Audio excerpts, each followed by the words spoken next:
The Need for Speed Unbound Volume 7 update just launched, and there is a ton to talk about. This video is everything new in the Volume 7 update. Let's go.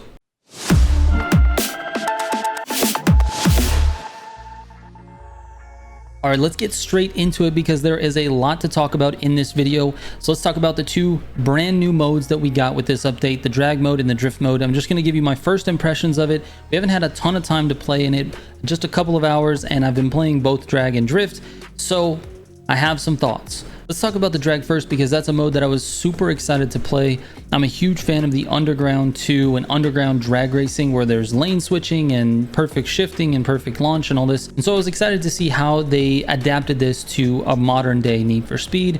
And they did a phenomenal job with the overall concept of the mode. I will say that overall, it is a fun mode. I had a lot of fun playing it, despite there being some things that I'm a little bit picky about. So if you're unfamiliar with Underground drag racing, the mode itself is really simple. You start with the tire warm-up phase, and if you get a perfect warm-up, you are rewarded with 2 bars of yellow burst NOS. Now this can help you at the beginning of the race, or you can wait and hold on until you get 3 bars and use it in the middle of the race. It really just depends on your build and a lot of other things. We're not going to go into strategy here, but this mechanic is not something that was in Underground at all. What was in Underground is the lane switching mode, meaning you're not really controlling the steering of your car. All you're doing is telling your car which lane that you want it to be in. So you can turn left, you can turn right, and every time you tap your joystick, the car is going to move over 1 lane. If you tap it twice, it moves over 2 lanes. If you tap it the other direction, it'll go back the other way. If you tap it right, then left, you might fishtail, and in which case, obviously that's bad. Now, on top of that, you're in charge of shifting your car at the perfect moment. As you can see on the gauge, there's a small perfect shift bar. You want to shift while your RPM gauge is in that bar, and that gives you a small burst, and it also gives you a little bit of burst NOS. Again, this is all strategy stuff, but basically the mode is a direct copy from the Underground series with a few little things added in, like the tire warm-up and the burst NOS. Those things add a very nice little wrinkle to the strategy of the mode, and I actually do like that. Now, there are some things that I'm just really not that excited about. Mostly it's bugs, and there's one thing I'm just not sure about, but basically the AI that controls the car and puts the car in a specific lane is a little rough. Like, I feel like they maybe just didn't have enough time to actually put some polish on that. But basically the AI is in charge of steering your car when you're not steering it, and it's waiting for an input from you. But there's all kinds of different factors that make this really difficult, like traffic and barriers and the position of other players. All of that stuff has an effect on what your car can actually do. So when I try to change lanes, especially at the last second, sometimes the car wouldn't change lanes at all, even though I pressed the button multiple times to change the lanes. It wouldn't change lanes, and then I would hit a traffic car. Or maybe sometimes I would change lanes just right before a jump, and then the car gets completely thrown off when you hit the jump because it loses traction with the ground, and then you have no steering. So I think it would have been better if the car was magnetized to the ground and not subject to some of the other physics elements within the game already. Like, for example, if you're going at a high speed and you lane shift back and forth, sometimes you can lose control of the car. Sometimes you actually press the button too many times and your car just doesn't go over enough lanes. Or sometimes there's another player in your way and you end up colliding with them, which is another point that I'm not really sure how I feel about it. The collisions being on in the drag race mode is a little bit kind of, I'm not really sure. It definitely adds to the mode. It makes it to where there's some strategy involved. There's a lot of blocking that can happen, and there's also some crashing that happens. So I could see this being a point of frustration for the community, but overall, I think collisions need to be in that mode for it to be sort of a little bit stressful, a little bit nerve-wracking, but also to have a little bit of strategy. Like I said, I don't really know how I feel about that, but it is in the game, and I think you guys should provide some feedback after you've got a chance to play it. Provide some feedback either in this comment section on Reddit or Discord or somewhere where the devs can see it, and then they can take that forward if you like collisions in drag racing or not. I'm not really sure at this point. Anyways, that's the drag racing mode overall. A lot of fun, but I think there's a few things they can hammer out with some updates. All right, moving on to the drift mode. The drift mode is accompanied by new drift physics. So we have the regular old drifting handling in the old drifting modes, and you can still play those, but now we have Drift Pro events. And the Drift Pro events, you have to have Drift Pro tires equipped, and the Drift Pro tires that you have equipped provide you with a brand new handling model for the game, specifically for this drifting mode. Now, this handling model and mode is wildly different from anything you've ever felt in this game. And it might be wildly different from anything you felt in other games as well. And I'm telling you right now, it is 1,000 times better than it was previously. This mode and this drift physics feels great. It is a little bit slower. In fact, it's a lot bit slower. It's much easier to sustain long drifts. You just never feel like you're gonna be not drifting in that mode. It's just great. The car is slippy, but it's not like uncontrollable once you get the hang of it. I just feel like they did a really nice job with the physics on this. It feels really, really solid to drift. And because the physics are attached to an actual tire that you can equip on literally any car that you own, you can just go out into free mode on any car, equip those Drift Pro tires, and just be drifting with the new physics randomly with your friends out in free roam. It's a brilliant idea. I love that they tied it to a specific part as opposed to a specific mode, and they allow you to take advantage of that everywhere in the game. There's only one place really that you can't take advantage of it, and that's in playlists that are not Drift Pro. That's it. Anyways, big, huge improvement. The scoring also was a little bit changed, and I'm not really sure how I feel about the scoring yet because it seems to be heavily tied to keeping your chain alive, which has a little bit of inconsistency as to what the chain is actually dropping from. Sometimes you'll drop your chain, not really understand why you've dropped your chain because you felt like you've been drifting the entire time. And I know it has something to do with the angles, but I'm still figuring out all the mechanics on this. So I feel like the game just doesn't do enough in the UI department to actually tell you what that chain is actually doing or why it's dropping and what exactly is that chain doing to your score. It's not really clear. So some of that could use a little bit of improvement, but for the most part, the mode is wildly better than anything else we've had in the game. And honestly, it's the best drifting we've seen in a Need for Speed game in a long time. All right, moving on to a feature that I think is going to be overlooked by a lot, but I feel like it's a very important addition to the game, and that is the League. All right, so the League is similar to like a Blacklist. Basically, there are various people here. These are in-game racers like Ross, Medusa, Waru, and you have to beat their challenges to unlock a 1v1 race with those characters. Once you do that, you can move on to the next one and do their challenges and unlock the 1v1 for them.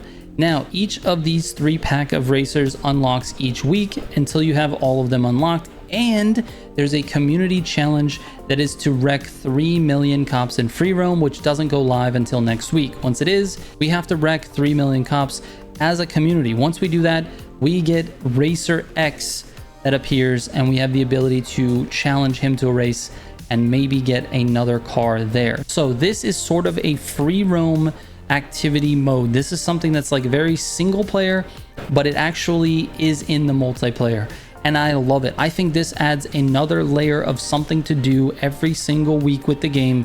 It's something that'll bring players back every week. It'll be something that you're going to want to check in on. Now, every time you beat a 3-pack of racers, that third person is going to have a car that you're going to earn. I think this really is an important mode for the game. It brings people back every single week, and that's something that this game was severely missing in the last update. I feel like I got a little bit bored with just doing PvP playlists. Now there's a bunch of things to do. There's drag racing, there's drifting, there's regular PvP, there's the League, there's free roam events, there is link ups, there's a lot of different things that you could be doing, and there's little challenges associated with everything that you're doing. It's just building on the things that there are to do in the game, and I love it. All right, next up, let's talk about the Speed Pass. Now, the Speed Pass features 75 tiers, just like the last one. 45 of those tiers are going to be free, and 30 of those tiers are actually paid in the premium rewards. And the Mustang Dark Horse, which is a brand new car, is in the premium track. Now, I know a lot of you are not excited about that, but I feel like this is okay. The reason I feel like it's okay is because in previous volumes, we had to pay for the new cars a lot more than this. This Speed Pass is only $9.99, and it gives you access to all of the brand new stuff that they've added to the game. They've taken the time to build these things and put them in the game. I feel like that is worth something. In the previous packs, you had to pay individually for those cars. You actually had to buy each car individually, and they were a lot more expensive than $9.99. So I feel like this is a move in the right direction. I'm okay with the brand new stuff being added to the game being in the premium track, because it takes work to put that stuff in the game, and they've added a ton of new modes to the game for free. If you don't want to buy the premium pass, that's okay.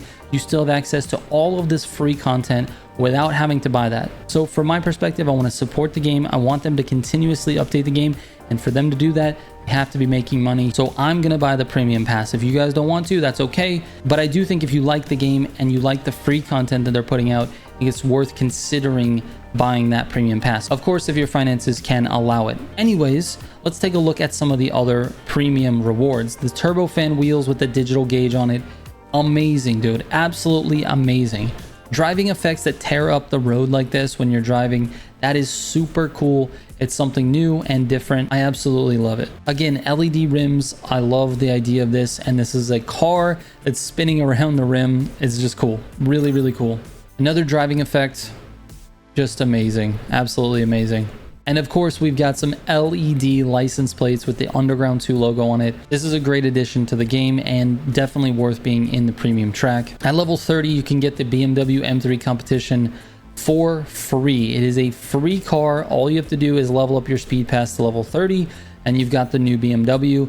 That is a very good deal. It's brand new to the game and they're giving it away for free. Now, these rims are awesome. These are the beat match rims, music reactive rims. They react to the music that's playing in your game. It's just an awesome concept, and the team is just getting super creative with some of these rewards. I'm actually blown away by the amount of weird, crazy, silly things that they've added to the game over the last couple of volumes, and I just want to see more. Oh my god, dude, look at this. I love this so much. The blue flames, this is super cool, dude.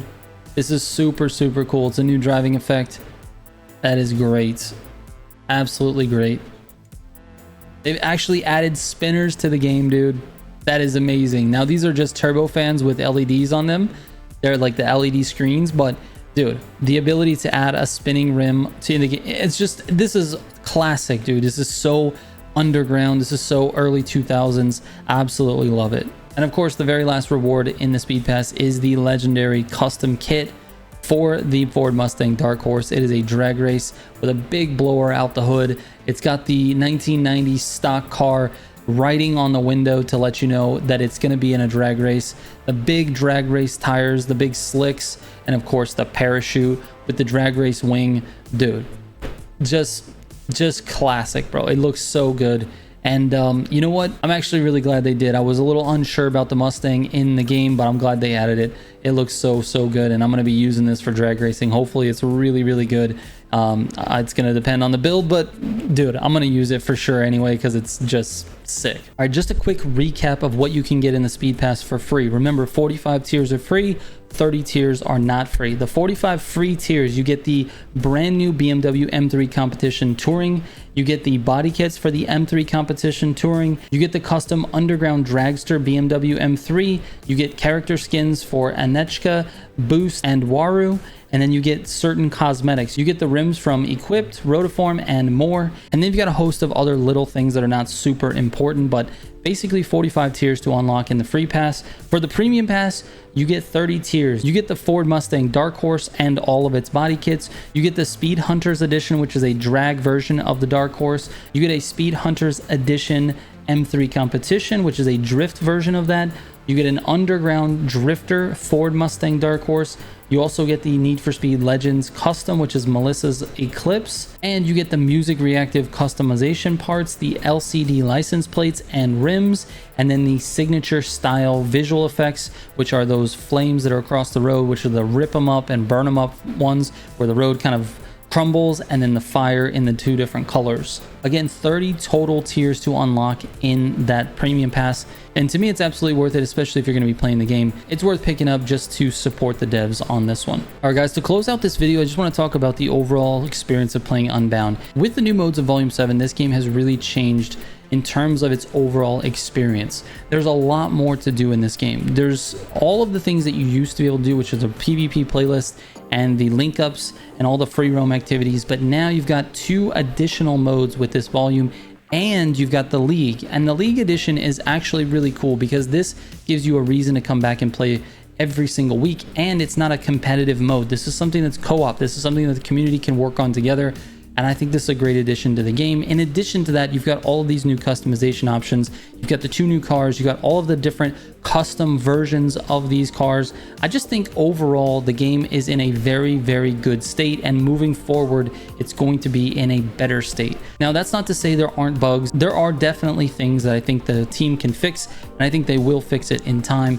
But the overall experience of playing the game, if you're just in it for a casual arcade experience, the game is actually in a good state, and I'm super happy to be able to report that. Now, whether or not that actually fits your playing style, that's up to you. But from my perspective, I think in general, this update really has added a lot of significant content to the game. So with that said, I really appreciate you guys sticking around for the entire video. I know it was a long one, and if you have any feedback for the devs, please leave it in the comments. I will be sure to pass that along. And keep in mind, we got John Stanley, the creative director for the game, gonna appear on the podcast in just a day or so. He'll be here talking to us this Thursday, 3 p.m. Central Time on YouTube, right here on the channel. We're gonna do a podcast live, and he will be a part of that. Again, it's 3 p.m. Central this Thursday. All right, guys, thank you so much for watching.